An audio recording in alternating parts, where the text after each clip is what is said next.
ሰላም ጤና ይስጥልኝ የሰዋሰው ቅምሻ ፕሮግራም ተከታታዮቻችን ሰዋሰው ቅምሻ ሰዓቱን ጠብቆ ወደ እናንተ ሊደርስ እዚህ ስቱዲዮ ተገኝተናል። እኔ ሀና አባይነህና አሸናፊ ሰለሞን ፕሮግራሙን ለ2 ሰዓታት ያክል እየመራን ከናንተ ጋር ቆይታ የምናደርግ ይሆናል። ሰዋሰው ቅምሻ እንደምታውቁት በየሳምንቱ ለናንተ የመዝናኛ ወሬዎች፣ የሳምንቱ ክንውኖች፣ ሳምንቱን በታሪክ ድንቃድንቅ ወሬዎችን የመሳሰሉ ቆንጆ ፕሮግራሞችን ይዞ እንዲሁም ከሰዋሰው ፖድካስቶች ኔትወርክ የተቀነጨበ ደግሞ አጠር ያለ የፖድካስት ፕሮግራምንም ይዞ ወደ እናንተ የሚመጣ ፕሮግራም ነው። በቻልነው አቅም እንግዲህ በየሳምንቱ ቆንጆ ፕሮግራሞችን ትኩስ መረጃዎችን ወደ አድማጮች ለማድረስ እንሞክራለን። አሹዬ እንዴነህ ሳምንትህ እንዴ ነበር? ዝም አረጋችኝ። አድማጮች የለም እንዲያሉ ነው ዛሬ አለው በላ አለው ለምን አላችሁ የተከበራችሁ አድማጮቻችን? እነሆ ለ2 ሰዓታት ያክል አይደል ለ2 ሰዓታት ያክል ቆንጆ ቆይታ እናደርጋለን። ልክ የዛሬ ሳምንት ባሳለፍነው ሳምንት የእስልምና እምነት ተከታዮች የኢድ አልፈጥር በዓልን ሲያከብሩ ከዚህ ከስቱዲዮ በዩቲዩብ ገጻችን ላይ የተለያዩ የበዓል ፕሮግራሞችን ጨምሮ እንዲሁም ደግሞ እንዳዘጋጀን የሰዋሰው ቅምሻ ፕሮግራሞቻችን ሲሄዱ ነበረ። የተለያዩ ያልተሰሙ ጉዳዮችም አሉ። ስለዚህ የሰዋሰው ፖድካስት ኔትወርክ የዩቲዩብ ቻናልን በማውረድ ያመለጣቸውን ማድመጥ ይችላሉ። በጣም ብዙ አዳዲስ ነገሮችን ያነሳንባቸው ሀሳቦች አሉ። ሌላው ሀኒቾ በሰዋሰው ቅምሻ እንደዚሁም በሰዋሰው ፖድካስት ኔትወርክ ውስጥ ከዚህ ቀደም አሁንም ሲዘጋጅ ያለው የሌጋል ፕላስ ፖድካስት ለብቻው ሌጋል ፕላስ ዩቲዩብ ቻናል ሆኖ አዳዲስ ወቅታዊ መረጃዎችንም ለፖድካስት ለሚያዳምጡ ሰዎች፣ ለተመልካቾች፣ ለአድማጮች እያደረስን ነው የምንገኘው። በየሳምንቱ አዳዲስ እንግዶች አሉ። በተለይ ደግሞ ለወጣቶች ከዛም በኋላ ደግሞ በሁሉም በንግዱም እንዳጠቃላይ ሁሉም ሰው የሚወክሉ የተለያዩ አይነት ህግና የህግ ነክ ጉዳዮች ከማህበራዊ ህይወታችን ጋር ከዕለት ተዕለት ጉዟችን ጋር ከሚያጋጥሙን ጋር በጠቅላላ ተያይዞ ያሉ ጉዳዮችን እያነሳን ነው። አርብ ዕለታም አንድ ጥሩ የሆነ ኤፒሶድ ተለቆ ነበረ። ስለዚህ እሱንም አድማጮቻችን ሌጋል ፕላስ ዩቲዩብ ቻናልን ሰብስክራይብ በማድረግ ማድመጥ ማግኘት ይችላሉ ማለት ነው። የሰዋሰው ፖድካስት ኔትወርክ የዩቲዩብ ቻናልም ሰብስክራይብ ማድረግ እንዳይረሳ። የኛ አድማጮች አብዛኞቹ አድርገዋል። አዎ ትክክል ነው። ሌጋል ፕላስ ፖድካስት በመጀመሪያ ህግና ህግ ነክ ጉዳዮችን ወደ አድማጮችና ተመልካቾች ለማድረስ በሚል እየተዘጋጀ የሚቀርብ ፖድካስት ነበረ። አሁን ላይ ግን አድማጮችም ተመልካቾችም እንደሚያዩት በስራ ፈጠራ፣ ኢንተርፕረነርሺፕ፣ በስታርታፕ ጉዳዮች፣ በሌሎችም በጋዜጠኝነት ከህግ ጋር በተያያዙ ጉዳዮች ብቻ ሳይሆን ሰፋ አድርጎ ደግሞ ሀሳቦቹን ከተለያዩ ጉዳዮች ፕሮግራሞችን እየሰራ ያቀርባል። ስለዚህ በህግና ህግ ነክ ጉዳዮች ብቻ አልተገደበም። ከዛ ጋር ተያይዞ ብዙ ጉዳዮችን ይነካካል። ሌጋል ፕላስ አድማጮች፣ ተመልካቾች በጣም እንደሚወዱት ተስፋ እናደርጋለን። እንዳልከውም አዳዲስ ብዙ ቆንጆ ፕሮግራሞች እየቀረቡ ስለሆነ ገብተው ቢመለከቱ ሰብስክራይብ ቢያደርጉ ይጠቀማሉ፣ ይዝናናሉ ብለን እናስባለን። አሁን ግን ፕሮግራማችንን የምንጀምረው በሙዚቃ ግብዣ ይሆናል። ልክ ነው። ከሙዚቃ ግብዣችን በፊት ግን ሙዚቃዎቻችንን ለአድማጮቻችን የምናደስበት ደግሞ የሰዋሰው መልቲሚዲያ ዩቲዩብ ቻናል ጣዕም ያላቸውን ከዓለም ዙሪያ የተገኙ ቆንጆ ሙዚቃዎችን ያደርሳል። መተግበሪያም አለው። ከአፕ ስቶር እና ከፕሌይ ስቶር ላይ እየወረዱ ሰዋሰው ላይ ብቻ የሚገኙ ሙዚቃዎችን አድማጮቻችን ማድመጥ እንደሚችሉም ልንነግራቸው እንወዳለን ማለት ነው። እያደመጣችሁን ላላችሁም ደግሞ እጅግ አድርገን እናመሰግናችኋለን። ከሙዚቃ ግብዣ በኋላ ተመልሰን ስንመጣ እንደተለመደው የመዝናኛ ወሬዎቻችን፣ ሳምንቱን በታሪክ ድንቃድንቅ፣ እንደዚሁም ደግሞ የሰዋሰው ቅምሻ መነሻችን የሆነው ከፖድካስቶቻችን ውስጥ የተቀነጨቡትን ለዛሬም ጣል እናደርጋለን። የሰዋሰው ፖድካስት ኔትወርክ ላይ ያሉ አዳዲስ ፖድካስቶችን በቅርቡ አዳዲስ ይዘት ይዘን የምንቀርብ እንደሚሆንም በዛውም ልንነግራችሁ እንወዳለን። ያው ይህንን ካለን ወደ ሙዚቃው እንሄድና ከሙዚቃው በኋላ ቀጣይ ፕሮግራሞቻችንን ይዘን እንመለሳለን። አብራችሁን ቆዩ።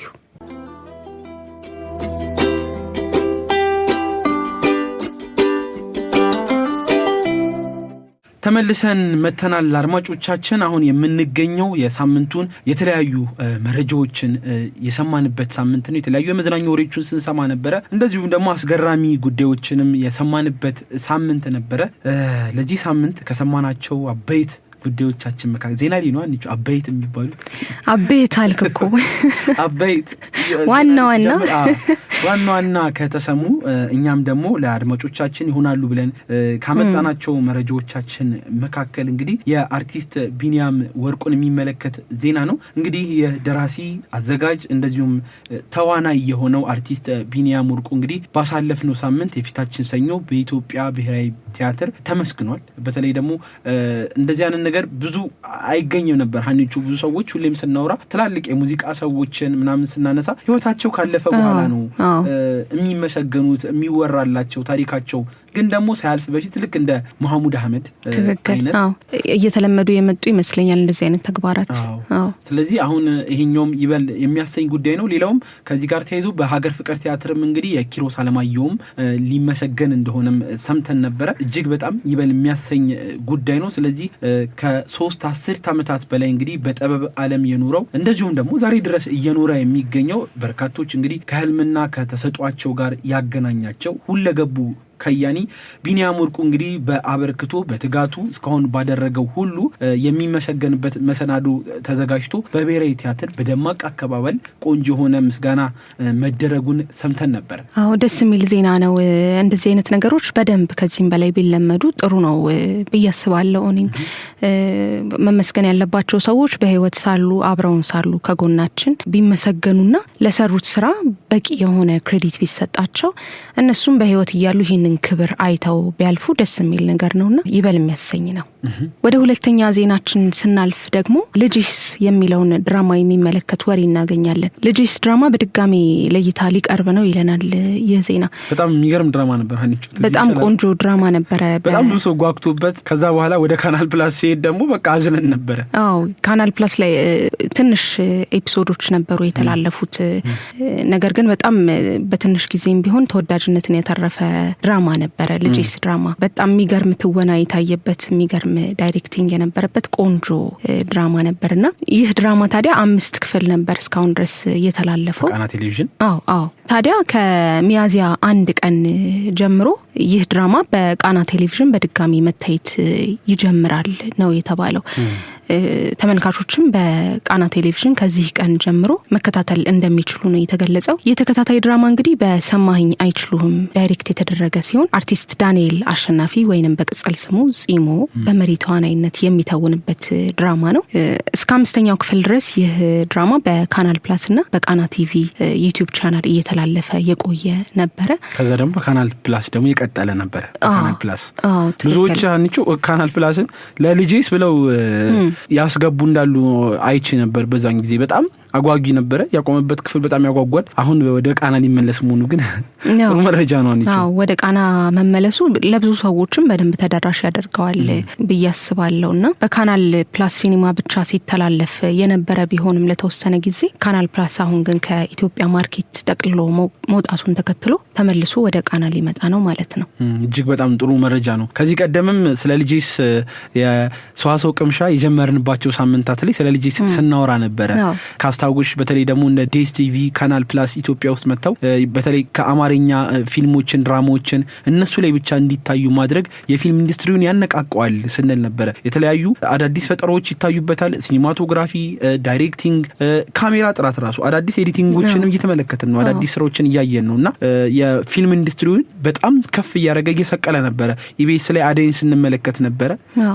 ከነሱም በጣም ብዙ የሆኑ ዴስ ቲቪ ላይ አሁን ድረስ ያላየናቸው ግን ደግሞ በትልቅ ኳሊቲ የተሰሩ ድራማዎች አሉና ይሄ ፈጠራው ላይ ያሉትን ደራሲዎቹን ዳይሬክተሮቹን ራሱ የሚያበረታ ነው እና እንደዚህ አይነት ስራዎች መካከል አንደኛው ልጄስ ነው። በቃና ቴሌቪዥን ሊመለስ ነው። ጥሩ መረጃ አደረሽን ሀኒቹ፣ እጅግ አድርገን እናመሰግንሻለን። ሌላው ሀኒቹ ባሳለፍነው ሳምንት በተለያዩ ማህበራዊ ሚዲያ በተለይ ደግሞ በቲክቶክ በፌስቡክም ጭምር ልክ ያልሆኑ መረጃዎች በተለይ ከአንድ ሰውዬ ጋር በተያያዘ ትክክለኛ ያልሆነ ሚስ ኢንፎርሜሽን ያለው ግን ደግሞ እውነት ተደርጎ ሲወራ የነበረ ትክክል ያልሆነ መረጃ አለ። በጣም ብዙ ጊዜም በተለያዩ የማህበራዊ ሚዲያ ሚኒስትሪ ሚዲያ ይነገራል። በተለይ ደግሞ ሰዎች መረጃን እንደሰሙ ሳያጣሩ ዝም ብሎ አለ አይደለ ወዲያው ፖስት ቼክ ሲያደርጉ ልጥፍ ማድረግ ከዛ ብዙ አሳሳሽ ነገሮች ሀገር ይጎዳል ስንል ነበር። ሀገር ማህበረሰብን ያሳስታል፣ ከዛ ለትልቅ ግጭት ይፈጥራል እያለን በጣም ብዙ ጊዜ ከሐሰተኛ መረጃ ጋር የተያያዘ መረጃዎችን ዝም ብላችሁ አትቀበሉ ስንል ነበር።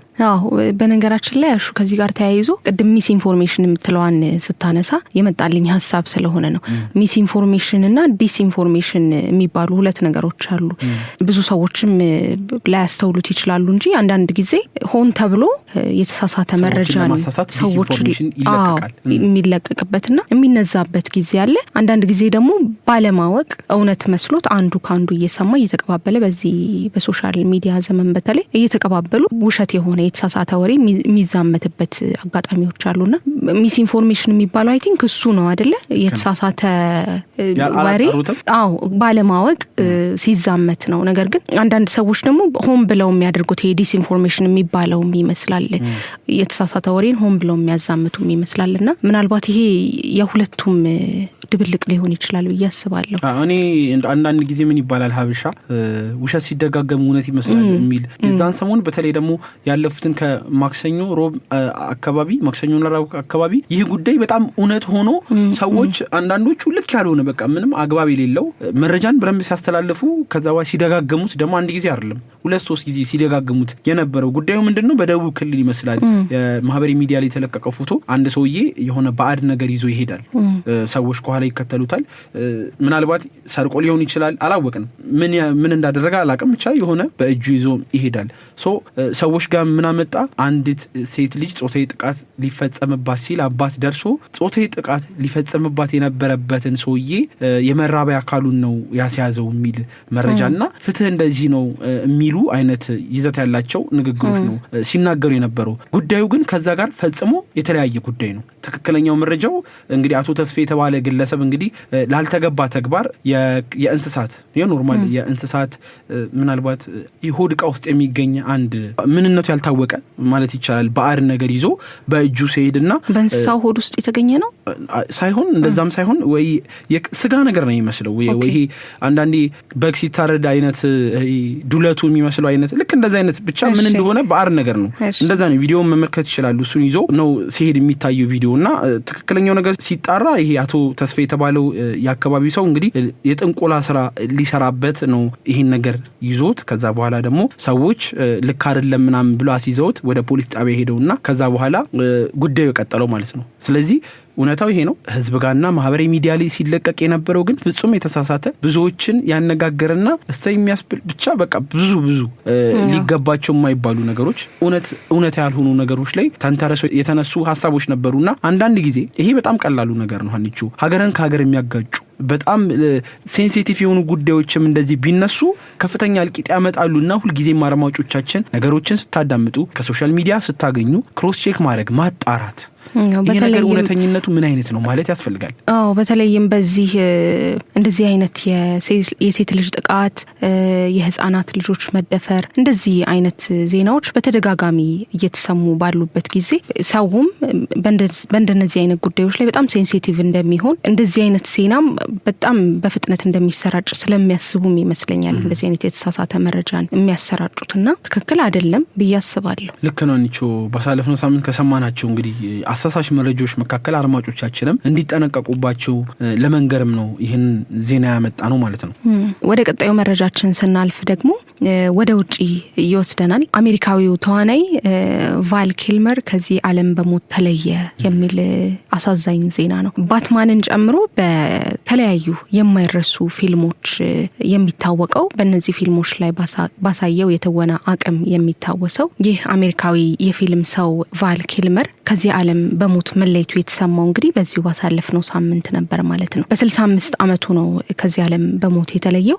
በ90ዎቹ ላይ በጣም ታዋቂ የነበረና ብዙ ቆንጆ የማይረሱ ፊልሞችን የሰራ ብዙ አድናቂዎች የነበሩት መልካም የሚባል ተዋናይ ነበር የሰው። እኛም በ90ዎቹ አማርኛ በትርጉም የሚታዩ ፊልሞች አሉ አይደል? ኤን ቢን እየተወዳደርን ስናይ ከነበሩት አክተሮች መካከል በጣም ብዙ ሰው የማይረሳው በተለይ ደግሞ አሁን ላይ ወደ 30ዎቹ ምናምን ያሉት ወጣቶች ደግሞ የማይረሱት አክተር ነው። ትክክል። በቃ በ90ዎቹ ጊዜ ወጣትነታቸውን ልጅነታቸውን ያሳለፉ ሁሉ የማይረሱት በተለይ ባትማንን የመሰለ ገጸ ባህሪን መጫወቱ ደግሞ በጣም ብዙዎች ልብ ውስጥም እንዲቀር ያደረገው ይመስለኛል።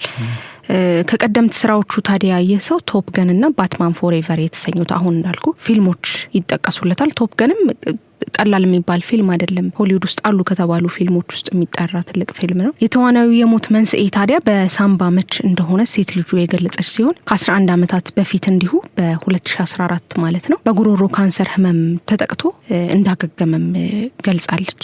ያው ለሆሊውድ ትልቅ ጉድለት ነው። ትልቅ ሰው ነው ያለፈው። ይህ ነው የመጀመሪያው ከውጭ ያገኘነው ዜና። አሹ በጣም የሚያሳዝን ዜና የነገርሽን። መጽናናት እንመኛለን አንልም አይደል? አንቺ ይደርሳችሁ ይሁን ለምን አንልም? ያው ሰሙንም አልሰሙንም እኛ እንመኛ አይደል? መጽናናት እንመኛለን ለቤተሰቦቹ፣ ለአድናቂዎቹ። እዚህ በጣም ብዙ አድናቂዎች አሉ ስለነገር። ያው አንተንም ጨምሮ ኤና ቢን እየተበደርኩ አየው ነበር አልክ አይደል? ልክ ነው አንቺ አሪፍ መረጃ አደረሽን። አሳዛኝ መረጃ ነው። ሌላኛው ያው አከታትለን አሁን አሳዛኝ መረጃዎችን እናስተላልፍ ነው። በስፖርት አጋጣሚዎች ብዙ አይነት አደጋዎች ሲከሰቱ እንመለከታለን። በጣም እኔ ራሱ ማስታወሳቸው በጣም የእውነት እንቅልፍ የሚነሱኝ አደጋዎች ተመልክቻ ቃለሁ። በተለይ ኳስ ላይ ተጫዋች ይጎዳል። አንድ ጊዜ እውነት የሚገርምህ የሆነ ጉዳት አይቼ ሜዳ ላይ ኳስ ሁለተኛ አላይ በቃ የሆነ ይሄ አረንጓዴው ሜዳ ትዝ ሲለኝ ራሱ ይጨንቀኝ ነበር። እና ስፖርት ላይ ብዙ ጉዳቶች አሉ። ይባስ ደግሞ ለጉዳት ደግሞ የሚያጋልጡ ደግሞ እንደነ ሰርከስ ያሉ አይነት ግን ደግሞ ከፍተኛ የሆነ ልምምድና ጥንቃቄ ስለሚደረግባቸው ብዛም ጉዳት ሲከሰት አንመለከትም። ግን አደገኛ ከሚባሉት ውስጥ ናቸው። ሲደርስ ግን በጣም ከባድ ጉዳት ነው። አንቺ እውነትም አዝነሽ ነው ሲደርስ። እውነት ከነዚህ ውስጥ መካከል እንግዲህ በጣም ለጉዳት ከሚያጋሉት የስፖርት አይነቶች መካከል የቦክስ ግጥሚያ ነው። ድብድብ ነው። ስለዚህ ጉዳት ላይኖር አይችልም። ግን የሰማነው ዜና እንግዲህ ናይጄሪያው ቦክሰኛ በግጥሚያ ላይ ሳለ ህይወቱ እንዳለፈ ነው።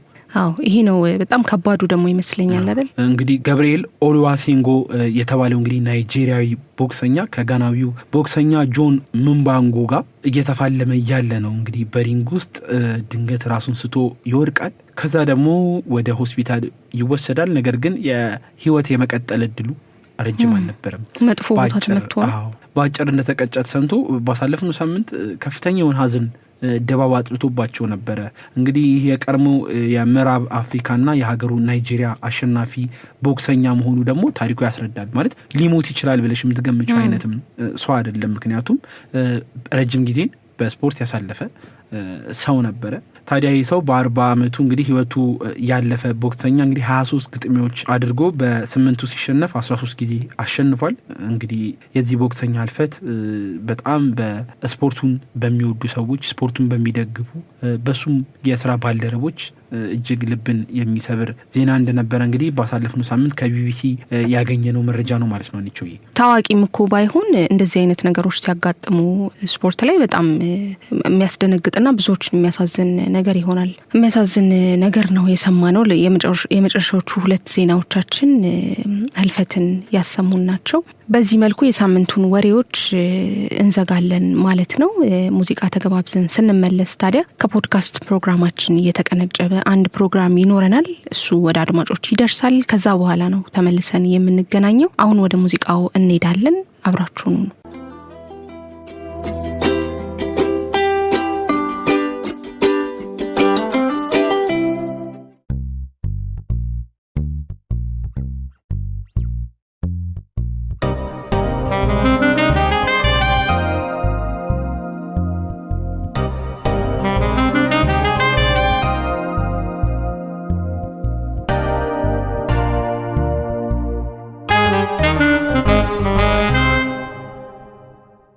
አሁን የኛ ሰው ብዙ ጊዜ ግሎባል ሲባል አሜሪካና አውሮፓ ብቻ ነው የሚያስበው። ሌላ አፍሪካም አለ፣ ኤዥያም አለ። በዛ ላይ ብዙ ጊዜ ኤዥያን እንረሳለን። በጣም ትልቅ ማርኬት ነው። በጣም ላይክ ቻይናና ህንድ አንድ ላይ ራሱ 2.5 ቢሊዮን ናቸው መሰለኝ። ስለዚህ አንድ ፕሮዳክት አሁን ፎር ኤግዛምፕል እኔ እንደ አቀልድ ይሆን አላውቅም፣ ምናልባት እውነት ነው፣ ግን በ40 እድሜ ስደርስ በጡረታ መውጣት ፈልጋለሁ አልኩኝ። ከመውጣቴ በፊት 2 ፕሮጀክት አለኝ። አንዱ ጌሙ እዚህ ለአፍሪካ ነው የተሰራ 1.5 ቢሊዮን ሰው ማለት ነው ሪች ያለኝ ፖቴንሻል ሪች። ሁለተኛው የኢትዮጵያ ቡና ህንድን ማስገባት እና ህንድን ካፕቸር ማድረግ፣ በዚህ ዶሚኔት ማድረግ። ለምንድን ነው ህንድ እና አፍሪካ ያልኩት? አፍሪካ እንኳን ኦኬ ይሄ አገሬ ስለሆነና ያው ስለማውቀው ነው። ህንድ ግን አንድ ማርኬት አንድ ቋንቋ 1.3 ቢሊዮን ሰው ካዳረሰልኝ በየቀን የሚጠጡት እቃ ማዳረስ ከቻልኩኝ ሁለተኛ ሌላ ማርኬት አልነካም። እስከ ትውልዴ ሁሉም ሰው ላይክ ቢሊየነር ሆነን ነው የምንኖረው። ቡና ላይክ 10% እንኳን ከ1.3 ቢሊዮን ከጠጣ ቡናውን በየቀን because እንደ ሱስ ነገር ነው አይደል ቡና። ይሄን አንዳንድ ጊዜ አውሮፓ አሜሪካ ሲደርስ ብቻ ሰክሰስፉል የምንሆን ይመስላችኋል? ስለዚህ አንደኛው አድቫይዝሽ ግሎባል ማርኬት ሲባል ኤዥያንም ሌላንም actually more Asia እኛ እኮ ኢትዮጵያዊ መሆን እኮ የተከበርን ነን። በሌላ አፍሪካ ሀገር ናይጄሪያ እንሄድ 200 ሚሊዮን ሰው ይወዱናል። ለምን እዛ እንሄድም? እያደገ ነው እኮ ማርኬቱ። ገንዘብ ያላቸው በጣም ብዙ ናቸው እዛ። ኤዥያ ከሄድንም የኢትዮጵያ መሆን አትሊስት እንደ በታች ነገር አይደለም የሚታይ። አሁን አውሮፓ አሜሪካ ምንም ስቴተስ የለንም። ሚድል ኢስት ከሄድን እንደውም የባሰ ነው። ሶ የተከበርን ቦታ እንሄድ። ህንድ አሁን ብዙ ላይክ ኮኔክሽን አለን። ብዙ ያቃሉን ብዙም ህንዶችም እዚህ ያሉ። አባቴም ራሱ አይ ቲንክ ዩኒቨርሲቲ ሲማር ህንዶች ነበሩ ምናምን ሲለኝ እንተዋወቃለን። ስለዚህ ለምንድን ነው ሰክሰስ አውሮፓ ብቻ ያለ? ግሎባል ሲባል እነሱ የሚያወሩት ቤሲክሊ ስለ አውሮፓና ዌስት ነው። ሌላም አለ ያደጉ ከፈለግን ጃፓን፣ ኮሪያ። ከህግና ከፋይናንስ አንጻር ግሎባሊ ለማደግ እንዲችሉ ምን አይነት ኖሌጅ ምን አይነት ኤሪያዎች ላይ ኤክስፐርቲዝ ወይም ኤክስፖዠር ያስፈልጋል ብለሽ ታስባለሽ? ለውጭ ሀገር ነው ለውጭ ሀገር ለማስፋት ኢትዮጵያ ውስጥ ያለን ቢዝነስ ከኢትዮጵያ ውጭ ይዞ ለመውጣት መጀመሪያ ስቴፕ አንድ ነገር ጀምራለሁ ከተባለ ኮሚኒቲውን መፈለግ ነው። እኔ ዩዥሊ ኮሚኒቲ ጸጥ ብዬ ኮሚኒቲ አሁን ኦንላይን ነው ሁሉ ነገር። ኮሚኒቲስ ሬዲት ወይም ፌስቡክ ወይም የፈለገ ቦታ ገብቼ አነባለሁ። እኔ ችግርን ነው ሁሌ የምፈልገው። ይሄ ኮሚኒቲ ውስጥ ምንድነው ብዙ ጊዜ የሚወራ የሚደጋገመው ምን ችግር አለ? አንድ ነገር ሚስ የሚያደርጉት አሉ የጎደለ። አሁን ኒዘርላንድ በጣም ያደገች ናት በፋይናንስ። እስካሁን ችግሮች አሉ እና ኮሚኒቲ ሰው ሲያወራ አንድ ሶሉሽን አንድ አምጥቶ ብዙም ኢንቨስተር ያገኛል፣ በአንድ ጊዜ ያርጋል። ሶ ኢትዮጵያ ደግሞ ብዙ አላት ገና ችግር የሚፈታ። ሶ ሶሉሽኑን ፈልጉ እዛ ኮሚኒቲ ውስጥ አንብቡና I think አሁን for example እንደ blockchain ክሪፕቶ ማለት ነው። I think ለአፍሪካ ለመጀመሪያ ጊዜ ጋፕ ልትዘጋ ነው ማለት ነው። የኦንላይን ባንኪንግ especially ክፍለ ሀገር ያሉት ሰዎች ለመጀመሪያ ጊዜ ኢንተርኔት ካላቸው እና ሞባይል ካላቸው basically ክሪፕቶ ገዝቶ የፈለጉበት ቦታ አንድ ነገር መግዛት ይችላሉ። ወደ እነሱ የሚመጣበት መንገድ እንግዲህ ሌላ ነው ሎጂስቲክስ፣ ግን ይችላሉ። መንገዱ አለ። ቀላል ነው ማለት አይደለም፣ ግን መንገዱ አለ። ቀስ በቀስ እየደረስን ነው እና ለመጀመሪያ ጊዜ ከአውሮፓና ከአፍሪካ ጋር ጋፑ እየቀነሰ እየመጣ ነው። አሁን ኤአይ ገባ። አሁን ኤአይ ራሱ እኔ እንደውም ኤአይ አፍሪካ ውስጥ በኋላ is bigger than አውሮፓ ብዬ ነው የማስበው። because እዚህ አሁን ገና ሰው እየፈራው ነው ስራችንን ይወስዳል የሚል፣ ግን አዳዲስ ስራም እየመጣ ነው like AI ፊድ የሚያደርግ። አሁን አንተ የምታውቀው እውቀት AI ውስጥ የለም። የዛሬው እውቀት አዲስ ህግ ወጣና አነበብከው ኤአይም አነበበ ማለት አይደለም። ሰው እስካልሰጠው ኢንፎርሜሽኑን አያውቅም። ሶ አዲስ ስራዎች እየመጡ ነው። I think አፍሪካ ቀስ በቀስ ኦኬ። ስለዚህ አሁን ከዚህ የተረዳሁት ወደ ውጭ ማሳደግ የሚፈልጉ ቢዝነሳቸውን ኢትዮጵያ ውስጥ ያለ ቢዝነሳቸውን ወደ ውጭ ማሳደግ የሚፈልጉ መሄድ የሚፈልጉበት አገር ያለውን ሁኔታ ማጥናት አለባቸው። ኮንቨርሴሽናቸውን ይዞ የሚሄደው ነገር የነሱን ችግር ይፈታል ወይ የሚለውን ማለት ነው። አወራራቸውን ሁሉ ነገር because አወራራቸው በኋላ ማርኬቲንግ ላይ መጠቀም ይቻላል። ኦኬ ይሄ ነገር እኮ በጣም ቸገረኝ፣ ይሄ ነገር ቸገራችሁ ማለት ሴም ኦኬ። የአገሪቱን ህግ አክብሮ ኮምፕላይንት ሆኖ ቢዝነስ ያዲሱን አገር ማለት ነው ኢንቨስት ማድረግ ወይም ፕሮዳክትን ኤክስፓንድ ከማድረግ አንጻር እንደዚህ ሊያስቡበት የሚገባ ነገር በህግማ እኔ አሁን የኔ ስትራቴጂ ሁሌ አንድ ጠበቃ መቅጠር ነው እዛ ሀገር ውስጥ። አንድ ነገር ይሰራልኛል ማለት ሳይሆን ጥያቄን ጠይቃለሁ። ለአንድ ሰዓት 2 ሰዓት ትንሽ ኢንቨስትመንት ናት። መልስ ይሰጡኛል እና በዚህ ከተራመድኩኝ በዛ ከተራመድኩኝ ገንዘቤን የት ነው ማስቀምጠው በየት መንገድ ነው ማስገባ እነሱ እንግዲህ ኦፊሻል ምንድን ነው መጠየቂያቸው? ጠበቃ አሁን አዲስ ሀገር ሂደሽ ኢንቨስት ልታደርጊ ስትይ እዛን ሀገር ጠበቆች የኔ መብቴን ነው መጠየቀው። አንዴ ገንዘቡ ከገባ ምንድነው ከዛ መብቴ ምንድነው ምን ሊፈጠር ይችላል? አሁን አንዳንድ ሀገሮች ፎር ኤግዛምፕል ፊሊፒንስ አንድ ሀገር ነው ኢንቨስት ማድረግ የምንፈልገው ግን እዛ አገሩ ለፎሬነርስ ኦልሞስት ምንም አይፈቅድም። ቤት መግዛት አልችልም። ገንዘቡ በኋላ ኢንቨስት አድርጌ ካዋጣ ቤሲክሊ ኔጋ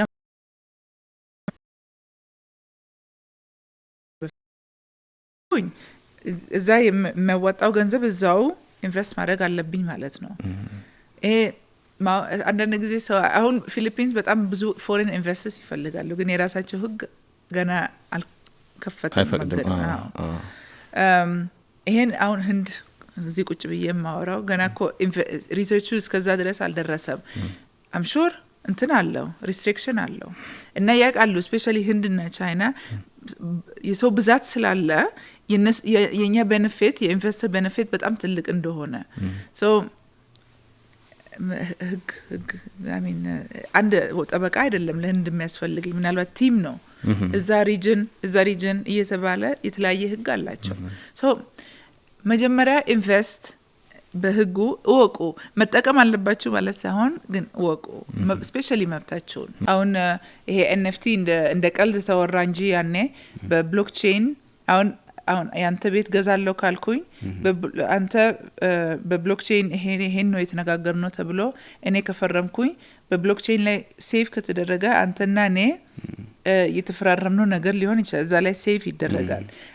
actually የህግ ነገር ምናምን ይሄ የኢንዲቪጁዋል ስማርት ኮንትራክት ይኖረዋል ኦነርሺፕ በሱ ትራንስፈር አረከኝ ማለት ነው። ገና በህግ አልተቀበለም። ይሄ ግን የሚቻል ነገር ነው።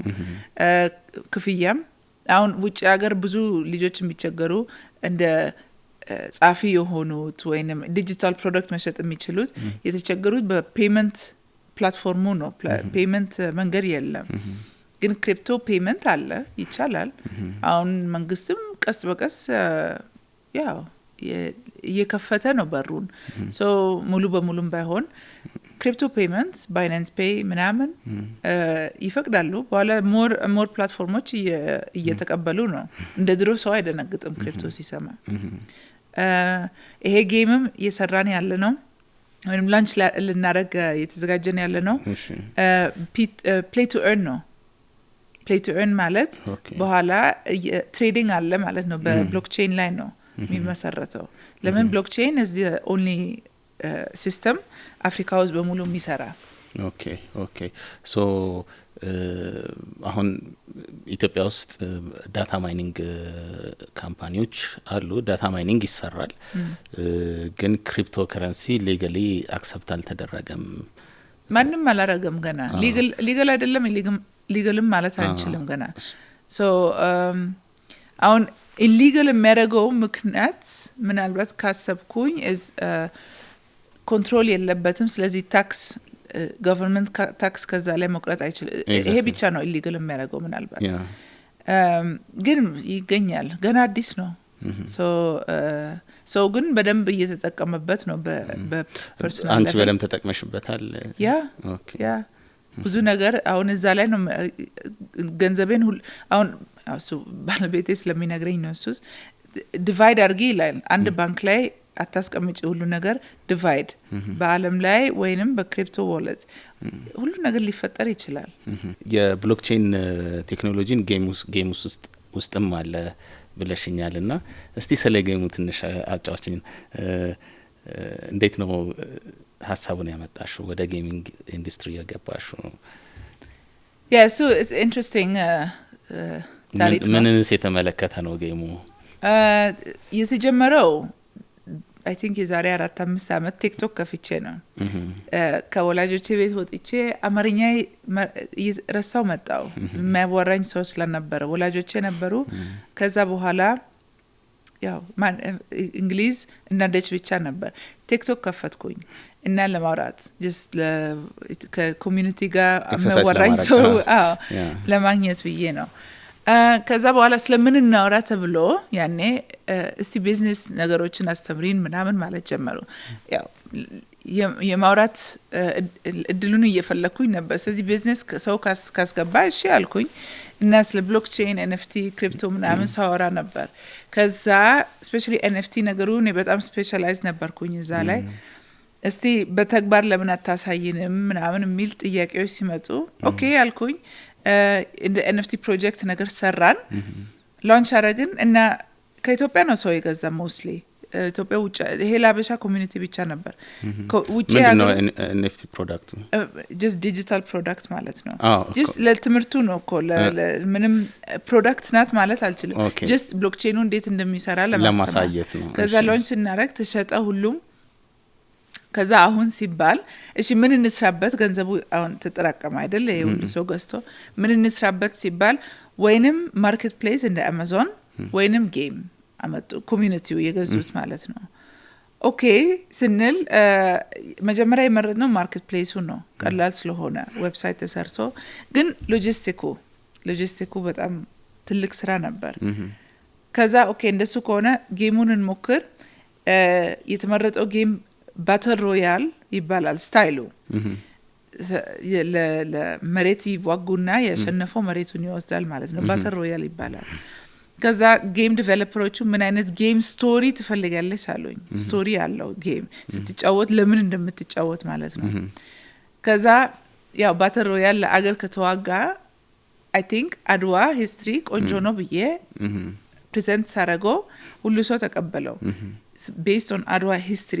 ግን አድዋ ብቻ ስለሆነ የኢትዮጵያ ነገሮች ብቻ ማለት አይደለም። ጌም ውስጥ በኋላ ስትጫወት of course የአፍሪካ ኤሌመንት ብዙ አሉ። እንደ ላሊበላ የሚመስል ህንጻ ሰርተናል። ዛፎች እዚህ የምናያቸው ዛፎች አሉ። ወታደሮቹም እንደ አድዋ ጊዜ የለበሱት ጊዜ ነው የለበሱት። በዛ ላይ አሻንጉሊቶቹ እኛን ነው የሚመስሉ። አሁን ብዙ ጌም ውስጥ ፈረንጅ ናቸው አይደል? እኛ ጋር ግን ከኔ ከለር ጀምሮ ወደ ዳርከር ነው ሹሩባ ተሰርቶ አፍሮ ጸጉር ምናምን። ግን ከሌላ አፍሪካ ሀገርም አንዳንድ ነገር ጨምረንበታል። እንደ ኑቢያን እነዚህ ኖርዝ አፍሪካ ኢጂፕሽን ሞሮኮ ቤቶች የዛፎች ከዚምባብዌ የኬንያ ቤቶች ምናምን ጨማምረንበታቸዋል። ሌሎችም እንደ አፍሪካ እንዲሰማቸው መጀመሪያ ጌሙ ላንች ይደረጋል። ያኔ ገና ምንም የለም ሰው እንዲተዋወቀው እና ጌም ቢልድ የሚደረገው በኔ አስተሳሰብ በኔ ሐሳብ አይደለም በኮሚኒቲው እየተጫወቱ የሚያዩት ነገር ነው። እንደሱ ነው ጌም ቢልድ የሚደረገው ኮሚኒቲ ክሪኤት እንዲደረግ እና እንዲያድግ። ግን ኢቨንቹሊ ትሬዲንግ ይቻላል። ሶ ልበል ወታደሮቹ within the game ነው። ወታደሮቹ ነጭ ልብስ ነው የለበሱት ያኔ ሁሉ ሰው ነጭ ልብስ ነው የሚያደርገው። ግን በኋላ ላይ ከለሮች እናቀርባለን። ሰማያዊ፣ አረንጓዴ የፈለከው ከለር ያን ከለር ገዝተክ ለርካሽ ዋጋ ከዛ ተጫወትና ተጠነክርና ያ ጥንካሬን መልሰክ መሸጥ ትችላለህ። ልብሱ ከጥንካሬ ጋር ወይንም ጠመንጃው ምናምን በዛን ጊዜ የሚጠቀሙት ዌፐንስ ተጠቅመክ አጠንክረኮ መልሰክ መሸጥ ትችላለህ። ግን እዛው ጌም ውስጥ ነው ሶ ጌም ውስጥ ክሬት የምታደርጊው ጀነሬት የምታደርጊው ኢንካም ከጌም ውጭ ያለው ሪል ዓለም ላይ ቫልዩ ይኖራል። በክሪፕቶ ነው በብሎክቼን ማለት ገንዘቡን ከክሪፕቶ ወደ ብር ትለውጣለህ ወይንም ወደ በፈለከው መንገድ እንግዲህ ክሪፕቶውን እንዴት አድርገህ እንደምትለውጠው እዛ ላይ ፓወር የለንም። እሱ የብሎክቼን ወይንም የኮይኑ ስራ ነው። ግን ክሪፕቶ ወደ ብር መለወጥ ይችላል፣ ብር ወደ ክሪፕቶ መለወጥ ይችላል። ሶ ያ እና ባይናንስ ፔይ ካለክ በባይናንስ ፔይ ወደ ሶ እናንተ ከባይናንስ ፔይ ጋር የተያያዘ ነው። ያው ክሪፕቶውን ወደ ባይናንስም ሙቭ ማድረግ ትችላለህ። ድርጅቶች ምናምን ሊገቡበት ይችላሉ።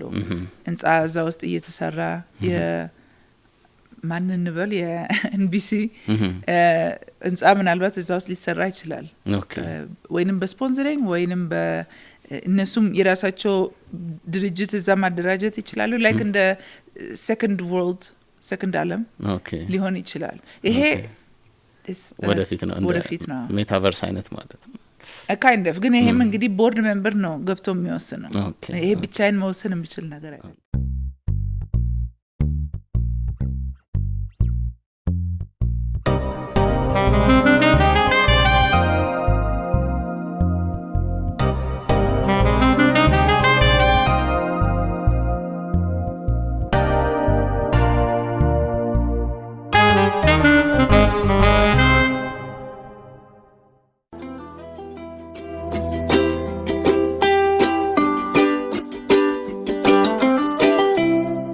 ተመልሰን መተናል። አድማጮቻችን እያደመጣችሁ የምትገኙት ሰዋሰው ቅምሻ ነው።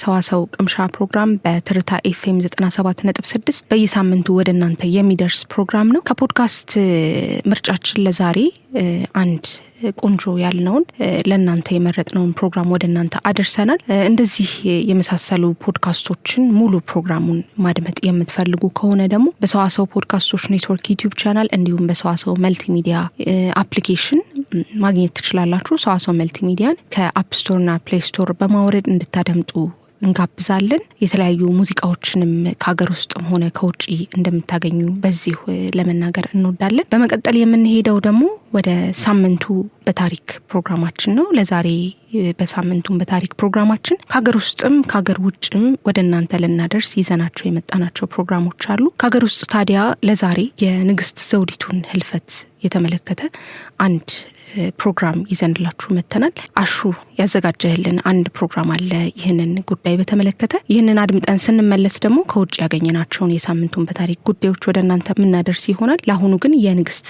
ዘውዲቱን የሳምንቱን በታሪክ ጉዳይ ሰምተን ተመልሰን እንገናኛለን።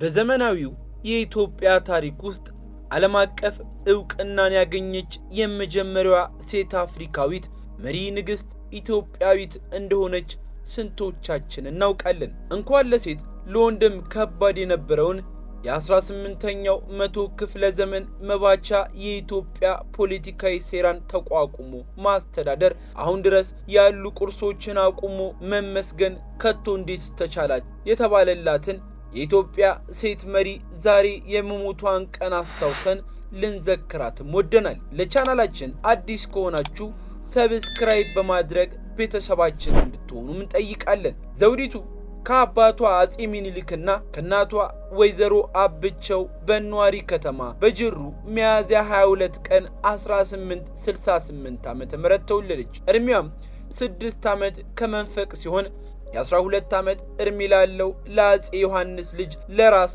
አርያ ስላሴም ተዳረች። ይህ የሆነበት ምክንያትም በጽዮኑ መንበር በተቀመጠው አጼ ዮሐንስና በይሁዳ አንበሳ ስርወ መንግስት መንበር ላይ ለመቀመጥ በሚጠባበቁት ዳግማዊ ምኒልክ መካከል መግባባትን ለመፍጠር ተብሎ እንደነበር ይነገራል። ራስ አርያ ስላሴም ከዚህ ዓለም በሞት ሲለይ የአዲስ አበባውን ፊት አውራሪ ውቤ አጥናፍ አሰግድን አግብታ አራዳ ባለው አሁን ደጃችሁ ቤት ወይንም የአዲስ አበባ የባህል ምግብ ቤት የሚባለው ቤት ውስጥ ትኖርም ነበር። ሆኖም አንድ ቀን ወይዘሮ ዘውዲቱ ፊት አውራሪ ውቤ በጥፊ ሲመቷት ተናዳ በማግስቱ ጧት ጠፍታ ሄዳ ለአባቷ ለአጼ ሚኒሊክ ትናገራለች። አጼ ሚኒሊክም ፊት አውራሪ ውቤን አስጠርተው ምን ነው መታኸኝ ብለው ጠየቋቸው። ፊት አውራሪም ደንግጠው መልስ ባያገኙም አጼ ሚኒሊክ በትልቁ እጃቸው በጥፊ ብለው ወደ ቤቷቸው ላኳቸው። ወይዘሮ ዘውዲቱም ወደ ቤቷ መመለስ ስላልፈለገች ተፋቱ። ዘውዲቱም ቀጥሎም የጎንደር ገዢና የእቴጌ ጣይቱ የወንድም ልጅ ራስ ጉግሳ ወሌና ገባች። አብረውም አሁን አዲስ አበባ ኡራኤል ቤተክርስቲያን አካባቢ የአዲስ አበባ ከተማ አስተዳደር የጤና ጥበቃ ቢሮ ያለበት ቦታ ላይ ይኖሩ እንደነበር ይነገራል። ዘውዲቱ ከሶስቱም ባሎቿ ልጅ አልወለደችም። አባቷ አጼ ሚኒሊክ እንደታመሙ እርሳቸውን ለማስታመም ወደ ቤተ መንግስት መጣ አብራቸው መኖርም ጀመረች። አጼ ሚኒሊክ ታኅሳስ 3 1906 ዓ.ም ቢሞቱም የመሞታቸው ሁኔታ ይፋ ስላልሆነ ቤተ መንግስት ውስጥ ቆይታ የአጼ ሚኒሊክ የልጅ ልጅ አቤቶ ኢያሱን በጥር ወር በ1908 ዓ.ም እቴጌ ጣይቱ ከቤተ መንግስት በግዞት ወደ እንጦጦ ሲልካቸው እሷንም እርስቷ ወዳለበት ወደ ሸዋ ፉሌ ላካት። አቤቶ ኢያሱን ከመንግስት ስልጣን ለማውረድ በመኳንንቱ በኩል ስምምነት ቢደርስም እርምጃ ለመውሰድ ህዝቡ የእምዬ ሚኒሊክ ተወላጅ ከስልጣን መውረዱን ይቃወማል ተብሎ ስለተፈራ ወይዘሮ ዘውዲቱ ንግስተ ነገስት እንዲሆኑም ታጩ። ሹመቱንም ተቀብለው በ43 ዕድሜዋ ዙፋን ላይም ተቀመጠች። ንግስተ ነገስት ዘውዲቱ መንፈሳዊነታቸውን የሚያጠብቁ ስለሆኑ ባለቤታቸውን ራስ ጉግሳ ወሌን ትታ በብትህና ለመኖር መርጣለችም ተባለ። ራስ ጉግሳም ጎንደር እንደገና ተሹመው ከቤተ መንግስት እንዲርቁም ተደረገ። ደጃች ተፈሪ መኮንን በኋላ አፄ ኃይለ ሥላሴ ራስ ተብለውና አልጋ ወራሽ ሆኖም ተሾሙ። ፖለቲካውን ለመምራትም ሆነ ዘመናዊ ስልጣኔን ለማስፋፋት ተፈሪ ለሚያደርጉት ጥረት ሁሉ ንግስት ዘውዲቱ እንቅፋት አልሆኑም። ይልቁንም በበኩሏ ቤተክርስቲያን ስታሳድስ፣ በተጨማሪም የቅዱስ ጊዮርጊስ ትምህርት ቤትና የንግስት ዘውዲቱ ማዋለጃ ሆስፒታልን በማሰራት ላይ ትኩረቷንም አድርጋለች። የሚከተሉትም ካሰሯቸው ቤተክርስቲያኖች ውስጥ የሚጠቀስም ነው። አዲስ አበባ ውስጥ የሚገኘው ቅዱስ ዑራኤል፣ የታነ ነገስታት ባታ ለማርያም፣ ጴጥሮስ ወጳውሎስ፣ ደብረ አሚን ተክለ ሃይማኖት፣ ቅዱስ ዮሴፍ ወኒቆዲሞስ፣ ደብረ ንግስት ቁስቋም፣ ከአዲስ አበባ ውጭ የሚገኙ ደግሞ ፉሌ መድኃኔዓለም፣ መናገሻ ማርያም፣ የረር ቅድስት ሥላሴ፣ ጀርሳለፎ ቅዱስ ገብርኤል፣ አዋሽ ቅድስተ ማርያም እንደዚሁም አዳ ዘርጋ አቡነ ተክለ ሃይማኖትን ካሰሯቸው ቤተክርስቲያኖች መካከልም አንደኛ ናቸው። ሜታ የወረብ ቅድስት ማርያም ንግስት ዘውዲቱ አባታቸው አፄ ሚኒሊክ የምዕራባውያንን ስልጣኔ ወደ ኢትዮጵያ ለማምጣት የነበራቸውን ፍላጎት የሚገባ የተገነዘቡ ስለነበሩ በበኩላቸው ትምህርት እንዲስፋፋ አዋጅም አወጡ። አዋጁም እድሜው ከ7 እስከ 21 ዓመት ድረስ የሆነ ልጅ ያለው አንደኛ የንባብ ጽሕፈት ትምህርት ቤት፣ ሁለተኛ በአገራቸው ካለው የእጅ ሥራ ውስጥ ልቡ የወደደውን ለልጁ እንዲያስተምር የሚደነግግም ነበር። ካላስተማረ ግን 50 ብር ቅጣት እንዲቀጣ የሚልም ነበር። ይህንንም የመቆጣጠሩ ኃላፊነት የንስሐ አባት፣ የገጠር መርጌታና የደብር አለቃ ሁሉ ግዴታ ሆኖም ተጥሎባቸው ነበር። ንግስቲቱ ስልጣኔን ልጠቀም ብለው ሳያስቸገሩ ለ12 ዓመት ከግማሽ አልጋው ላይ ቢቀመጡም አልጋ ወራሹ ራስ ተፈሪ ንግስት ዘውዲቱ ደጋፊዎች በማግለልና የራሳቸውን ደጋፊዎች በየቦታው በመሾም ኃይላቸውን አጠናክረው የንግስቲቱን ስልጣን ለመውሰድ እየተዘጋጁ ይሄዱም ጀመር። ተፈሪንም ለማንገስ ውስጡን በደጋፊዎቻቸው ሲጠነሰስ ከቆየ በኋላ ቀኛዝማች ባንት ይዋሉና ግራዝማች ይገዙ የሚመሩት ቡድን ንግስተ ነገስት ዘውዲቱ ራስ ተፈሪን ያንግሱልን ብለው ሲጠይቁ እስቲ ልዋልደርና መክሬ መልሱን እሰጣቸዋለሁ ሲሉ ቢመልሱላቸውም አይሆንም፣ አሁኑኑ መልሱን ካልሰጡን ብለው ሰቀዙ ያዟቸው። ንግስተ ነገስትም ነገሩ ስለገባቸው የነበራቸው አማራጭ መስማማት ብቻ ነበርና ተስማሙ። ስለሆነም ራስ ተፈሪ ንጉስ ተፈሪ ተብለው መስከረም 27 ቀን 1901 ዓ.ም ዘውድ ደፉ። ከዚህ ሹመት በኋላ ግብር በሁለት ቦታ እየተበላ ሰው እየተከፈለ በንግስቲቱና አዲስ ንጉስ መካከል ውስጡን አለመግባባትን እየፈጠረ ሄደ። ቅሬታን አሳይተው የነበሩት የንግስቲቱን የፊት ባልና የጎንደሩን ገዢ ራስ ጉግሳ ወሌንም ማስወገድ አስፈላጊ ሆነ። ራስ ጉግሳ ወሌም ወደ አዲስ አበባ ሲጠሩ አኩርፈው ለመምጣት ባለመቻላቸው በነደጃች ሙሉጌታ የሚመራ ጦር ዘመተባቸው። በዚህም ውጊያ አንቺም ላይ ራሳቸውን በጎራዴ ተመተውም ተገደሉ። ንግስት ዘውዲቱም ከራስ ጉግሳ ወሌ ሞት በኋላ በሁለተኛው ቀን መጋቢት 24 ቀን 1922 ከዚህ ዓለም በሞት ተለዩ። ንግስቷ በዚህ ወቅት በስኳርና በታይፎይድ በሽታ ይሰቃዩ ነበርና ንግስተ ነገስት ልጅ ስላልነበራቸው መሬታቸውንና ንብረታቸውን ልዕልት ተናኝ ወርቅ እንዲወርሱም ተደረገ። የአባታቸው ሐውልት ሳይመረቅ ማረፉ። ሲሞቱ የቀድሞ ባላቸው የራስ ጉግሳ በጦርነቱ ላይ መሞት አልሰሙም ነበር። ንግስተ ነገስታት ዘውዲቱ በማግስቱ በታላቅ ክብር በይፋ የቀብር ስነ ስርዓትም ተፈጸመ። በኢትዮጵያ የነገስታት ታሪክ ከዘመነ መሳፍንት ወዲህ በይፋና በክብር ለቀብር ንግስት ዘውዲቱ የመጀመሪያዋ መሪ እንደሆኑም ይነገርላቸዋል። ይህንን ታሪክ ለማጠናቀር የ20ኛው ክፍለ ዘመን ኢትዮጵያ በጥላሁን ብርሃነ ስላሴ እንደዚሁም ደግሞ የኢትዮጵያ ረጅም የህዝብና የመንግስት ታሪክ በዶክተር ላጲሶ የተጻፈውን መጽሐፎችም ልንጠቀም ወደናል።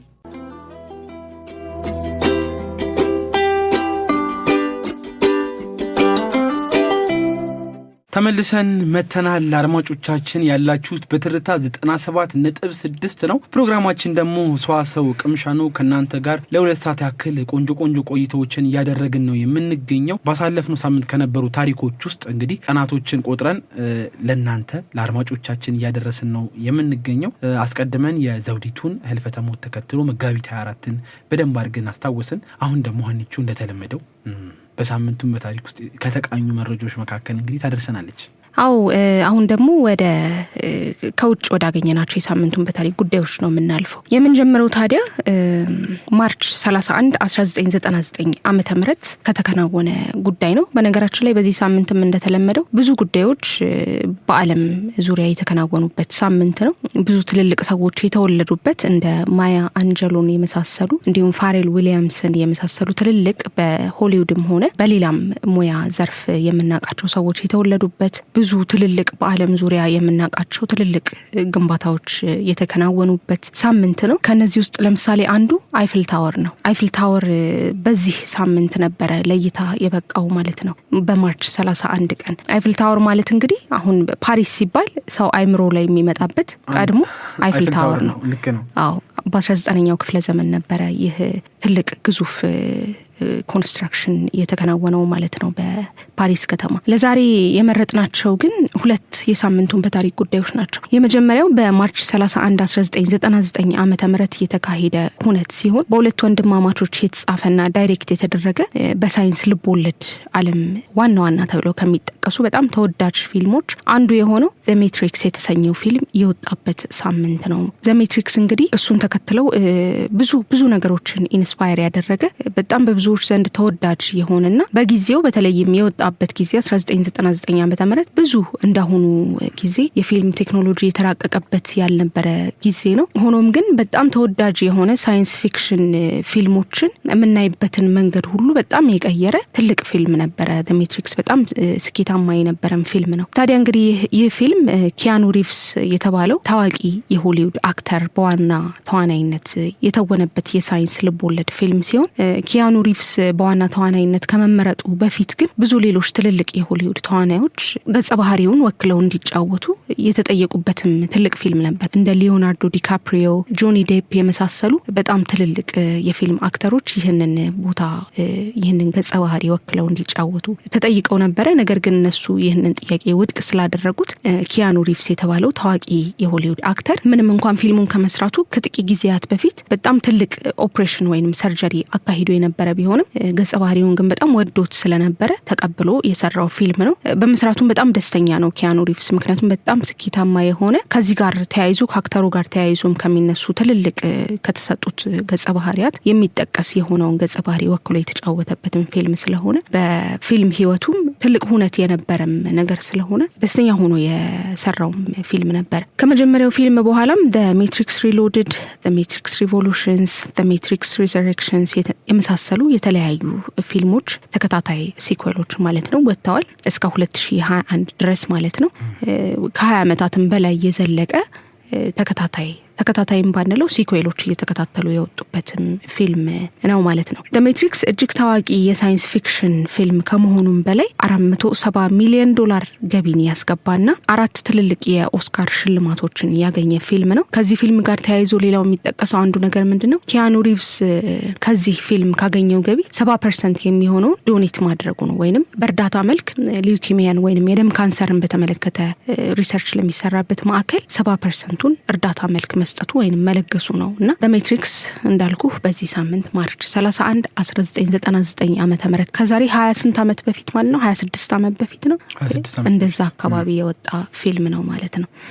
ሁለተኛውና የመጨረሻው የሳምንቱን በታሪክ ወሬያችን ደግሞ ኤፕሪል 4 1928 በዚህ ሳምንት አርብ ዕለት ማለት ነው አሜሪካዊቷ ገጣሚ የሰብአዊ መብት ተሟጋች ማያ አንጀሎ የተወለደችበት ቀን ነው። I know why the cage bird sings and still I rise on the pulse of morning የተሰኙ ትልልቅ እጅግ ታዋቂ የሆኑ መጽሐፍቶችን የጻፈች በእነዚህ መጽሐፎቿ የምትታወቀው ማያ አንጀሎ ጥቁር አሜሪካዊት ትልቅ ተጽዕኖ ፈጣሪ የነበረች ሴት ናት።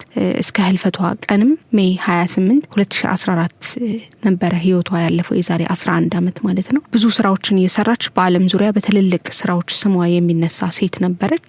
የሳምንቱን በታሪክ ፕሮግራማችንን በዚሁ እንዘጋለን ማለት ነው። በመቀጠል የምንሄደው ወደ ሙዚቃ ነው። ሰዋሰው ቅምሻ ፕሮግራማችንን አብራችሁን መርጣችሁ እየተከታተላችሁን ስለሆነ እጅግ አድርገን እናመሰግናለን። አሁንም አብራችሁን እንድትቆዩ በአክብሮት እንጋብዛለን። ወደ ሙዚቃው እንሂድና ተመልሰን ስንመጣ ደግሞ የመጨረሻ የሆነውን ፕሮግራማችንን የድንቃ ድንቅ ወሬዎችን ወደ እናንተ የምናደርስ ይሆናል። ወደ ሙዚቃው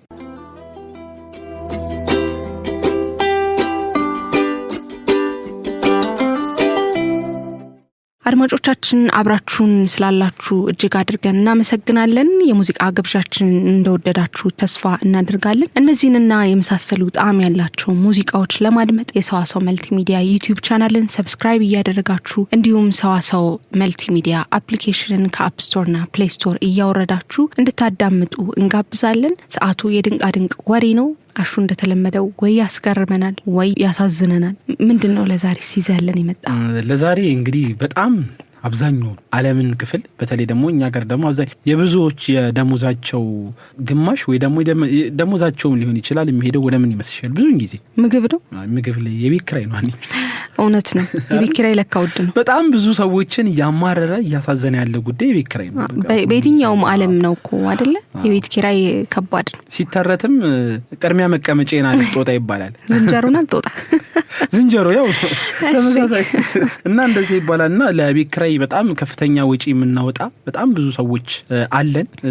ምንሰራውም ለቤት ኪራይ እስከሚመስል ድረስ ብዙዎች የሚማሩበት ጉዳይ ነው። ከዚህ ጋር ተያይዞ ነው የዛሬው መረጃችን እንግዲህ የቤት ኪራይ ገንዘብን እንግዲህ ለመቆጠብ ስትል የመጸዳጃ ቤቱን መኖሪያ ያደረገች አንድ ወጣት አለች። የምትሰራበትን የመጸዳጃ ቤት መኖሪያ ያደረገች ሴት ናት። እጅግ በጣም አነጋጋሪ ጉዳይ ሆኖ ነበርና እንደው እርሶስ ብዙ ሰዎች ነጋቸውን የተሻለ ለማድረግ አንዳንዴ ከቤት የማይወጡ ሰዎች አሉ። እስክደራጅ ቆይ እስኪ ትንሽ ቆይ ምናምን እያሉ ቤተሰባቸው የሚቆያሉ። ምናልባት ለቤት ኪራይ የሚወጡትን ገንዘብ እውነት ማስቀምጦት ቆጥቦትና ለነገ የሚያሻግራቸው አድርጎ ከሆነ ሰየው ነው። የእሷን ፍላጎት እንደዛ ነው። የምታወጣው ወጪ ለቤት ኪራይ ከፍላ ከፍተኛ ከሚሆንባት የመስሪያ ቤት ሽንት ቤት ጋር አጽድቼ ልኑር የሚል አይነት አስተሳሰብ አለና ብዙዎች ግራ ተጋብተዋል። ግን ደግሞ በሰዋሰው መልቲሚዲያ ዩቲዩብ ቻናል ላይ ፎቶውን ቪዲዮዎቹን ለማስቀመጥም እንችላለንና ይመለከቱታል አድማጮቻችን። እንግዲህ እንደ አሁኑ ኑሮ በከበደበት ወቅት እንግዲህ ገቢና ወጪን በማመጣጠን የተንደቀላቀቀም ሳይሆን ደግሞ የሰውን እጅ ሳያዩ ለመኖር በርካቶች የሚፍጨረጨሩበት ጊዜ ላይ ነው ያለ ነው። አንቺውን ወጣቱ እየሰራ ነው። ጥሩ መነቃቃት ላይ ተነስቷል። ወሬ አበዛው አይደል? ወደ ጉዳዩ ግባ። አይ ጥሩ ነው። ጥሩ ሀሳቦች ነው የምታነሳው። ልክ ነው። ከወደ ቻይና ታዲያ የተሰማው የአንዲት ወጣት ታሪክ ግን እጅግ በጣም መነጋጋሪ ሆኖ ነበረ። እንግዲህ በሁናን ነዋሪ የሆነችው እቺ ወጣት ገንዘብን ላለማባከን በሚል ነው ኑሯን በመጸዳጃ ቤት ማድረግ መምረጧን በሀገሪቱ የመነጋገሪያ ርዕስ ያደረጋት። የቤትና የቢሮ እቃዎች ማምረቻ ውስጥ ነው የምትሰራው እቺ ወጣት። ታዲያ የቤት ኪራይ በመወደዱ ምክንያት 6 ካሬ ስፋት ያለው ጥቅም ላይ ያልዋለን የድርጅቱን መጸዳጃ ቤት በ50 ዩዋን ወይንም ደግሞ $7 ኪራይ ከፍላ ለመኖር ነው የወሰነችው። 6 ካሬ ማለት አንቺ በጣም ጠባብ ነው። በጣም ትንሽ ነው። በጣም ጠባብ ነው። እና እንግዲህ ድርጅቱም አልተቃረናትም። ወጣቷ እንግዲህ አሰሩራን ካነጋገረችው በኋላ መጸዳጃ ቤቱን መኖሪያ ለማድረግ መስማማቷን መስማማታቸውን አለቆቿም ነገሯት። ታዲያ አለቋ የኑሮ ሁኔታዋን ከተመለከቱ በኋላ እንግዲህ የተሻለ ያሉትን ለማድረግ ቢሞክሩም ከቦታው ጥበት አንጻር ነገሮችን እንግዲህ ባለመመቻቸታቸው ክፍሉን አስተካክላ መኖር መጀመሯን የሚያሳዩ ምስሎች በተለያዩ ማህበራዊ ሚዲያዎች እንግዲህ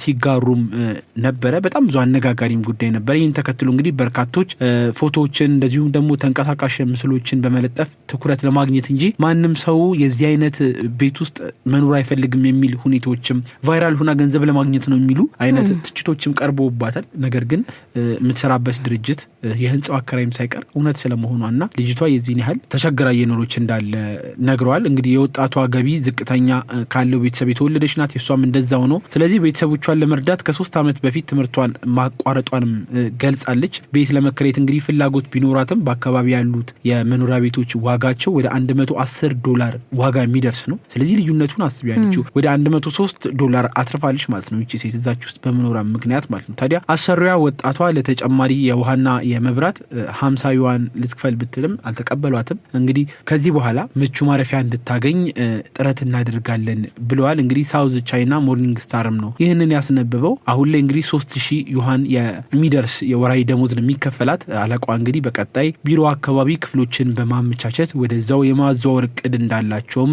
ተመላክቷል ማለት ነው። ወጣቷ እንግዲህ ያልተለመደ ኑሮ የተለያየ አስተያየት ከተለያዩ ሰዎች ተሰጥቷታል። ጉዳዩ ግን እጅግ አስገራሚ ነው። አንዳንድ ጊዜ ሊሆን ይችላል አለችው ሰው ጎዳና ይተኛል እንዴ?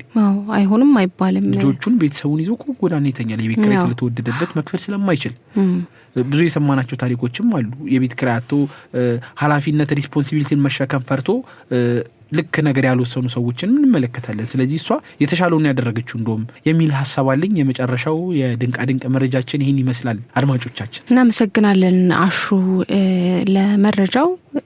ፕሮግራማችንን በዚሁ ነው የምንዘጋው ማለት ነው። እየተከታተላችሁ የነበረው ሰዋሰው ቅምሻን ነው። ላለፉት 2 ሰዓታት ከእናንተ ጋር ቆንጆ ቆይታን አድርገናል። እስከዚህ ድረስ አብራችሁን ስለቆያችሁ ስላዳመጣችሁን እጅግ አድርገን እናመሰግናለን። ፕሮግራሙን አዘጋጅተን ወደ እናንተ ስናደርስ የነበርነው እኔ ሀና አባይነህና አሸናፊ ሰለሞንን። ሳምንት በተመሳሳይ ሰዓት እስከምንገናኝ ድረስ ሳምንታችሁ ጥሩ ይሁን እንላለን። ሰላም ቆዩ።